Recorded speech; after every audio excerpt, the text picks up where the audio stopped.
আসসালামু আলাইকুম গাইস। সকাল সকাল আমরা চলে গেছিলাম আমাদের সবজি বাগানে। তো সবজিগুলো তুলে নিলাম। আসলে বৃষ্টির কারণে ওইভাবে বের হওয়া যায় না, কারণ বাইরে তো একটু কাদা হয়েছে। যেখানে আমার সবজি বাগানটা ওইখানে কাদা হয়ে গেছে। তো আমার একা যাওয়ার পক্ষে সম্ভব ছিল না, কারণ আমাদের বাসা থেকে একটু দূরে ছিল। তো দেখেন আমি কি কি নিয়েছি আমার বাগান থেকে তুলে নিলাম। দেখুন কত সুন্দর আমাদের গাছে করলা হয়েছে। তো তিনটাই পেয়েছি খাওয়ার উপযোগ্য, এর বেশি পাইনি। বেগুন পাইছি একটা। তো এই দেখুন কতগুলো পেয়ারা পেরেছি গাছ থেকে, আমাদের গাছের পেয়ারা।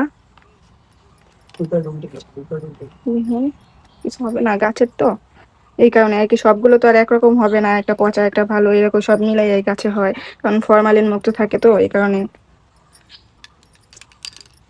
দেখুন দুটো মরিচও পেরে নিছি ভাত দিয়ে খাওয়ার জন্য, ভাত দিয়ে খাবো এই কারণে। এই দেখুন এতগুলো ভেন্ডি পাইছি গাছ থেকে। আসলে বাজারে ভেজাল মুক্ত খাবারের থেকে যদি বাসায় একটু কষ্ট হয়, তারপরেও গাছে গাছ লাগায় খাওয়াটা আমাদের জন্য বেশি উপকার। তো বাই বাই, টাটা, আল্লাহ হাফেজ, thanks for watching. Like comment share দিয়ে পাশে থাকবেন আমার এরকম নতুন নতুন ভিডিও দেখার জন্য।